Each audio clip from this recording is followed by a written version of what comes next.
कहते हैं कि दुनिया में कुछ ऐसी जगह होती है जहां सांसें थम जाती है और दिल की धड़कनें सुनाई देना बंद हो जाती है। एक ऐसी ही जगह थी रामपुर गांव के बाहर स्थित पुराना श्मशान। सूरज ढलते ही वहां मौत का सन्नाटा छा जाता था, मानो हर एक हवा का झोंका किसी गुमनाम रूह की आहट लेकर आ रहा हो। गांव के बुजुर्गों ने हमेशा वहां रात में जाने से मना किया था, क्योंकि उनका मानना था कि वहां एक चुड़ैल रहती है, श्मशान की चुड़ैल। वो उन्हीं लोगों को अपना शिकार बनाती थी जो अंधेरे में श्मशान की सरहद पार करने की हिम्मत करते थे। ये कहानी है 3 दोस्तों की, अर्जुन, रवि और सुमित। वे शहर के कॉलेज में पढ़ते थे और छुट्टियों में गांव आए थे। शहरी जीवन की चकाचौंध में पले बड़े इन दोस्तों के लिए गांव की ये डरावनी कहानियां महज एक मनोरंजन का साधन थी। एक शाम जब वे एक चाय की दुकान पर बैठे थे, रवि ने चुनौती दी, यार ये सब मनगढ़ंत कहानियां हैं। श्मशान की चुड़ैल ये तो सिर्फ बच्चों को डराने के लिए होती है। रवि ने हंसते हुए कहा, ऐसा मत कहो रवि। अर्जुन ने उसे टोकते हुए कहा, गांव वालों का मानना है कि जो कोई भी वहां रात में गया है वो कभी वापस नहीं आया। सुमित, जो सबसे शांत था, बोला, हमें ऐसी बातों का मजाक नहीं बनाना चाहिए। रवि ने फिर से चुनौती दी, अगर तुम लोग इतने ही डरते हो तो चलो आज रात श्मशान चलते हैं। मैं ये साबित करूंगा कि वहां कुछ नहीं है। अर्जुन और सुमित ने पहले मना किया, लेकिन रवि के बार बार उकसाने पर वे भी मान गए। उन्होंने रात के 11 बजे श्मशान जाने का फैसला किया।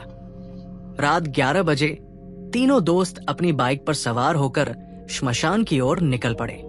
पूर्णिमा की रात थी, लेकिन आसमान में घने बादलों ने चांद को ढक रखा था। चारों ओर अंधेरा इतना घना था कि अपनी ही परछाई नजर नहीं आ रही थी। जैसे जैसे वे श्मशान के पास पहुंचे, हवा में एक अजीब सी ठंडक और एक सड़ी हुई बदबूदार गंध महसूस होने लगी। श्मशान का मुख्य द्वार लोहे की जंग लगी सलाखों से बना हुआ था।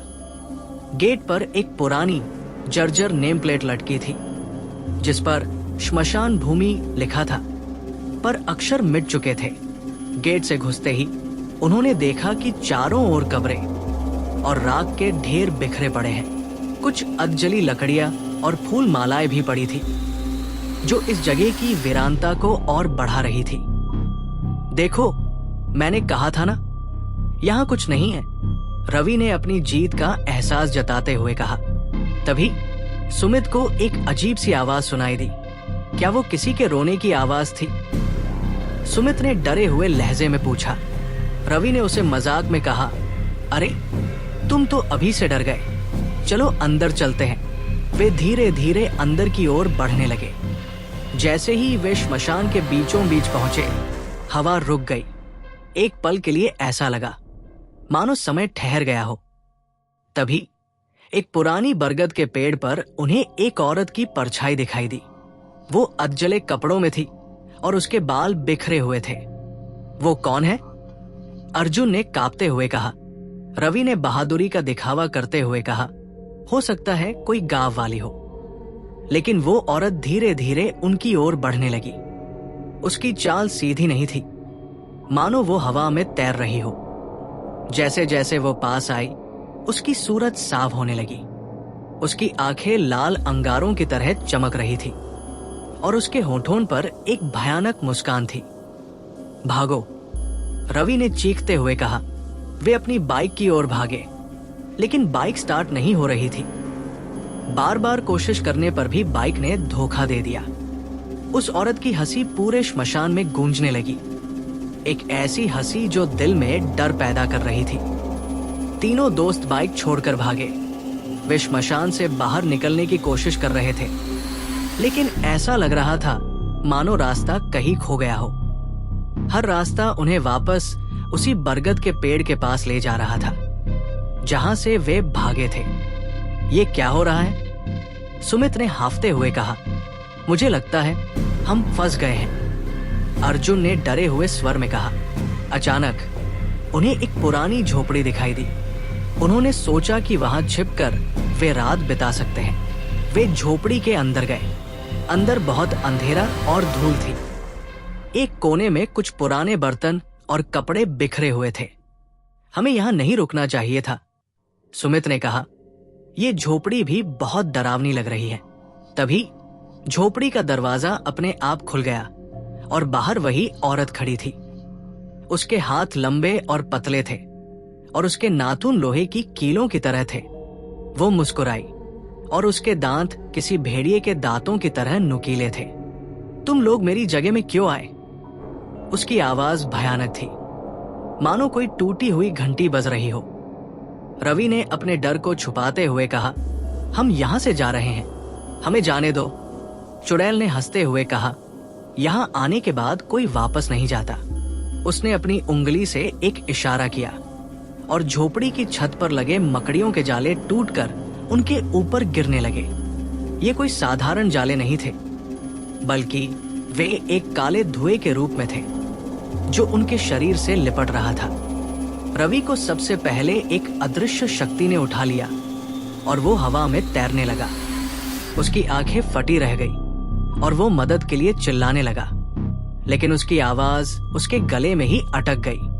चुड़ैल ने उसे दीवार पर दे मारा और वो जमीन पर गिर गया। उसका सिर लहूलुहान हो चुका था। अर्जुन और सुमित ने ये देखकर अपनी आंखें बंद कर ली। जब उन्होंने आंखें खोली तो रवि की लाश वहां नहीं थी। वहां सिर्फ खून के छींटे और कुछ अधजली हड्डियां थी। हमें यहां से भागना होगा, अर्जुन ने सुमित का हाथ पकड़ते हुए कहा। वे झोपड़ी से बाहर भागे, लेकिन श्मशान का अंधेरा और भी गहरा हो चुका था। हवा में एक अजीब सी गूंज थी, जैसे कोई उनसे कह रहा हो, तुम बच नहीं पाओगे। भागते भागते अर्जुन और सुमित एक पुरानी कब्र के पास पहुंचे, जिस पर एक पत्थर की पटिया रखी थी। उस पर एक नाम खुदा हुआ था, शबन। सुमित ने अपनी जेब से मोबाइल निकाला और टॉर्च जलाई। पटिया पर एक तारीख भी लिखी थी, 1970। ये कौन है? सुमित ने पूछा। तभी एक बूढ़ा आदमी वहां से गुजर रहा था। वो गांव का सबसे पुराना आदमी था, जिसका नाम किशन काका था। किशन काका ने उन्हें देखा और कहा, यहां क्यों आए हो? यहां से जाओ, वरना वो तुम्हें भी नहीं छोड़ेगी। अर्जुन ने उनसे पूछा, ये शबन कौन थी? काका, और चुड़ैल का क्या रहस्य है? किशन काका ने गहरी सांस ली और कहानी सुनाना शुरू किया। शबन रामपुर गांव की सबसे खूबसूरत लड़की थी। वो बहुत सीधी सादी थी और गांव के एक लड़के मोहन से प्यार करती थी। लेकिन गांव के जमींदार का बेटा विशाल उसे पसंद नहीं करता था। वो शबन को पाना चाहता था, लेकिन शबन ने उसे मना कर दिया। एक रात जब शबन और मोहन श्मशान के पास मिले, विशाल और उसके गुंडों ने उन्हें घेर लिया। उन्होंने मोहन को मार डाला और शबन को जबरदस्ती श्मशान के पास बने एक पुराने कुएं में फेंक दिया। शबन ने मरने से पहले कसम खाई थी कि वो वापस आएगी और हर उस इंसान को मार डालेगी जो श्मशान में रात में आएगा। गांव के लोगों ने विशाल को बचाने की कोशिश की, लेकिन शबन की आत्मा ने उसे और उसके साथियों को बहुत भयानक मौत दी। उसकी आत्मा ने गांव पर कब्जा कर लिया और उसने कई लोगों को मार डाला। गांव वालों ने एक तांत्रिक को बुलाया, जिसने उसकी आत्मा को उस बरगद के पेड़ में कैद कर दिया। लेकिन गांव के लोगों ने एक गलती कर दी। शबन की आत्मा को पूरी तरह से शांत करने के बजाय उन्होंने उसे सिर्फ कैद किया था। अगर कोई भी रात में श्मशान में आता तो उसकी आत्मा फिर से जाग जाती और वो उन्हीं लोगों को अपना शिकार बनाती जो श्मशान में आते थे। तुम लोग तुरंत यहाँ से भागो, किशन काका ने उन्हें चेतावनी देते हुए कहा। किशन काका की बात सुनकर अर्जुन और सुमित कांप उठे। उन्हें समझ में आ गया था कि वे मौत के मुंह में आ गए हैं। वे दौड़ते हुए गांव की ओर भागे, लेकिन तभी सुमित की आंखें एक पेड़ पर टिकी। ये वही पेड़ है जिस पर हमें परछाई दिखाई दी थी, सुमित ने कहा। पेड़ पर एक लड़की का चेहरा बना हुआ था। वो हंस रही थी, एक ऐसी हंसी जो रूह को कंपा रही थी। अचानक पेड़ की जड़ें जमीन से बाहर आने लगी और सुमित को चारों ओर से घेर लिया। अर्जुन ने उसे बचाने की कोशिश की, लेकिन जड़ें इतनी मजबूत थी कि वो कुछ नहीं कर पाया। सुमित ने मदद के लिए चिल्लाया, लेकिन उसकी आवाज किसी ने नहीं सुनी। पेड़ की जड़ें उसे धीरे धीरे खींचने लगी और वो पेड़ के अंदर समाने लगा। अर्जुन ने अपनी आंखों के सामने अपने दोस्त को गायब होते हुए देखा। वो अकेला रह गया था। अब उसकी आंखों के सामने केवल दो रास्ते थे, या तो भागकर अपनी जान बचाए या फिर अपनी मौत का इंतजार करे। उसने भागने का फैसला किया। वो बेतहाशा भागा, बिना पीछे मुड़े। वो गांव के प्रवेश द्वार पर पहुंच गया, जहां उसने राहत की सांस ली। मैं बच गया, उसने मन ही मन सोचा। लेकिन तभी उसे अपने पीछे एक आवाज सुनाई दी, तुम बच नहीं पाओगे। उसने पीछे मुड़कर देखा। गांव के प्रवेश द्वार पर वही चुड़ैल खड़ी थी। उसकी आंखें अंगारों की तरह चमक रही थी और उसके होठों पर वही भयानक मुस्कान थी। मैं तुम्हें तब तक नहीं छोड़ूंगी जब तक तुम अपनी मौत को गले नहीं लगा लेते, उसने कहा। चुड़ैल ने अपने हाथ से इशारा किया और हवा में एक जोरदार धमाका हुआ। गांव के घर जलने लगे और लोग मदद के लिए चिल्लाने लगे। अर्जुन ने गांव वालों को बचाने की कोशिश की, लेकिन वो कुछ नहीं कर पाया। चुड़ैल ने अर्जुन की ओर एक तेज हवा का झोंका भेजा, जिससे वो गिर गया। वो अपने आखिरी पलों में था। उसने अपनी आंखें बंद कर ली और सोचा कि अब उसका अंत हो जाएगा।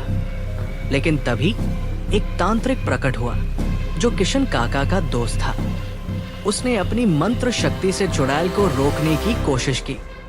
उसने चुड़ैल को अपने मंत्रों के साथ एक काले घेरे में कैद कर दिया। तुम्हें वापस जाना होगा, तांत्रिक ने मंत्रों को पढ़ते हुए कहा। चुड़ैल चीखने लगी और वो तांत्रिक के सामने झुक गई। तांत्रिक ने अपनी शक्ति से चुड़ैल को वापस उसी बरगद के पेड़ में भेज दिया। पेड़ फिर से शांत हो गया और गांव में फिर से शांति छा गई। तांत्रिक ने अर्जुन को कहा, तुम बच गए, लेकिन तुम्हें ये याद रखना होगा कि कभी भी किसी भी डरावनी जगह पर मत जाना। अर्जुन ने अपने दोस्तों को खो दिया था। वो वापस शहर लौट गया, लेकिन वो उस रात को कभी नहीं भूल पाया। उसे हर रात सपने में वही चुड़ैल दिखाई देती थी, जो उसे कह रही थी, तुम बच नहीं पाओगे। एक दिन अर्जुन अपने घर में बैठा था, तभी उसे अपने कमरे में एक ठंडी हवा महसूस हुई। उसने पीछे मुड़कर देखा तो वही चुड़ैल खड़ी थी। उसकी आंखों में वही भयानक चमक थी। मैं तुम्हें तब तक नहीं छोड़ूंगी जब तक तुम अपनी मौत को गले नहीं लगा लेते, उसने कहा। अर्जुन ने डर के मारे आंखें बंद कर ली। जब उसने आंखें खोली तो चुड़ैल गायब हो चुकी थी, लेकिन उसके चेहरे पर एक गहरी खूनी छाप थी, जिसे कोई नहीं मिटा सकता था। ये कहानी हमें ये बताती है कि कुछ बातें महज कहानियां नहीं होती, बल्कि उनका अस्तित्व हमारे चारों ओर होता है और कुछ जगहों पर मौत का साया हमेशा मंडराता रहता है। अर्जुन आज भी उस रात के दर्द को महसूस करता है। वो जानता है कि वो उस चुड़ैल से कभी भी पूरी तरह से नहीं बच पाएगा। उसके दिल में एक डर हमेशा के लिए बस चुका है, जो उसे ये याद दिलाता है कि श्मशान की चुड़ैल ने उसे हमेशा के लिए अपना गुलाम बना लिया है।